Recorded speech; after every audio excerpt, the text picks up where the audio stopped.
see you all. Thank you for coming. Everybody got a nice, you all have a nice weekend planned, yeah? Tell you, my weekend is shot.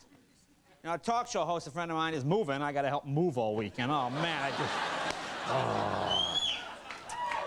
No, this is David Letterman's last show tonight following us. He's got a very special guest. It should be an exciting show, and we here at The Tonight Show truly want to wish him all the best. Whatever you read in the paper, Dave and I are friends. I spoke to them today, and I really think it'll make late night more exciting, at least for me. So David, we want to wish you the best of luck.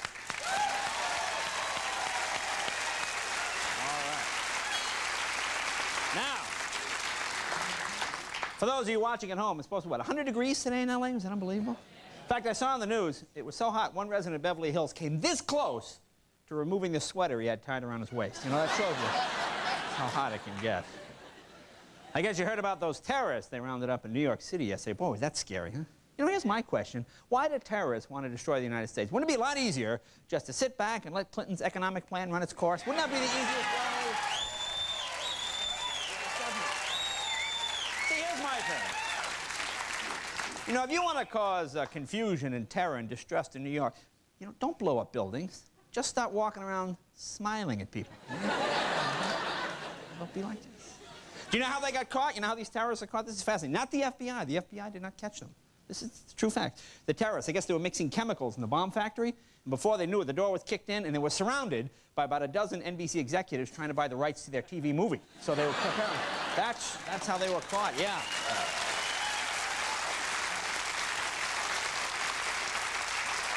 And I guess you know, the Clinton administration, officially 5 months old now. You know, the president still has 1,800 jobs to fill. Isn't that amazing? 1,800 jobs. Do you realize that's over 5,400 more people to nominate? That's unbelievable when you think about it.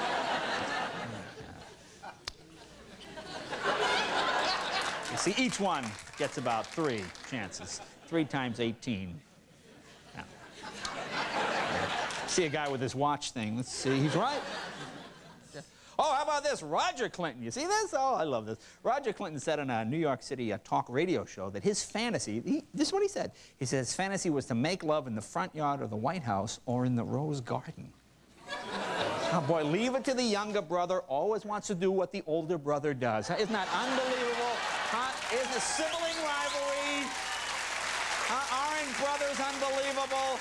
Has to be just like him. You really think that's a fantasy? Really? You think that's a good way to have sex? You got 8 Secret Service guys watching, yeah, huh? You got the Gray Line bus going by filled with people. You got those 26 White House reporters criticizing everything you do there. Oh, man. Actually, he would not be the first. If he did make love in the White House lawn, he would not be... He would, you know it's great, Kenny. I look over and you give me that, huh? What? It's like some bad episode of The Little Rascals. What's going on here? I look over. Kenny, I didn't do anything. You're the only guy with a keyboard sitting there.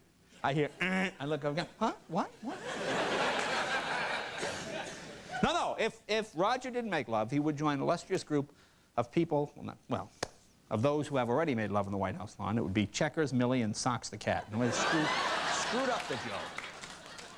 Well, the space shuttle's doing okay. The astronauts used that robotic arm today. You know that thing, that big robotic arm? They successfully retrieved a Russian satellite. Get this, while both were traveling through space at 17,000 miles an hour. That's pretty amazing, huh? I mean, I can't even get the lid off my coffee without having to pull over. So that's, you know, that's pretty good.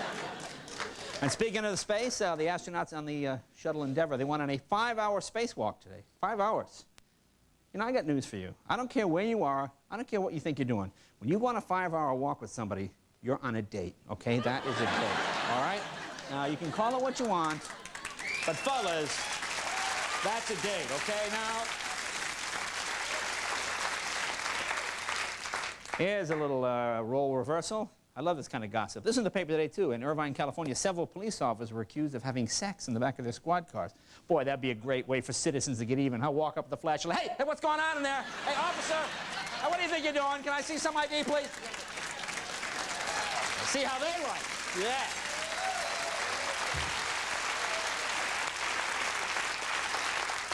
And the Sizzler restaurant chain says they're starting a salad bar just for kids. It'll feature Jell-O cubes, cheese, and hot dogs. Mmm. There's an appetizing combination for that bouncy car ride home, huh? Oh, here's something really stupid. The tobacco industry, according to the tobacco industry, we talked about this last night. How can they make these claims? They say smoking can actually strengthen the cardiovascular system in some people. Well, there you go, folks. Get rid of that Stairmaster, throw out the treadmill, get rid of the stationary bike, just sit back, light up a pack of Marlboros, get in shape, huh? Yeah. A little tar and nicotine to get the heart and lungs pumping there, yeah. Then they said smoking is good in the summer because it protects you from mosquitoes. That was their other claim. That's what they said. Well, once in a while a smoker will get bit by a mosquito, but that's only because the nurse didn't shut the oxygen tent all the way, you know, so they sometimes get in, yeah. A lot of smokers, apparently. And in Brookline, Massachusetts, they have a funeral for a dead 100-year-old elm tree this week. On a sad note, they had to kill one of the tree's best friends to make the coffin. Isn't that terrible? Sad. And here's a really strange story. A math professor at Princeton University this week solved what is the most complicated math equation in history. Did you hear about this? This is amazing. It wasn't pi or anything like that. He was, get this, he was actually able to figure out how much his bill was going to be on a car rental agreement from Hertz. That's unbelievable. He was able to figure the mileage minus the collision, then that deductible, then that point of purchase. It's amazing. And speaking of cars, oh, here's more good gossip. Queen Elizabeth of England was arrested for speeding this week. That's kind of silly. Why would you arrest anyone from the royal family for speeding? Would it be more fun to follow them where they're going, then watch what they do? That would be more fun. And in Tennessee, officials are beginning an investigation for them. Well, now they're investigating what really caused Elvis's death. They've opened this up again. Wouldn't it be easier just to go to Kmart and ask him? I mean, just say, you know, well, they're often Elvis checks now. They have these at the banks out here. Checks that have Elvis Presley's picture on them. The skinny Elvis is on the valid checks, and the fat Elvis is on bouncing checks. It's a little tricky. I know Elvis jokes never work. I don't know why. Hey, you seen this ad for Tom Cruise's new movie called The Firm? In the ad, they say, no lawyer has ever left the firm alive. Why can't all law firms be like this? You know?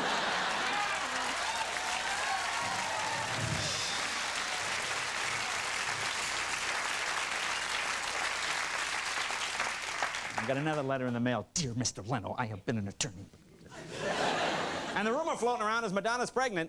You hear about this? That's the rumor. I'm not saying it's true. It's just a rumor. But I understand they had to call in the guy who solved that complicated math problem to try and figure out who the father is. Yeah.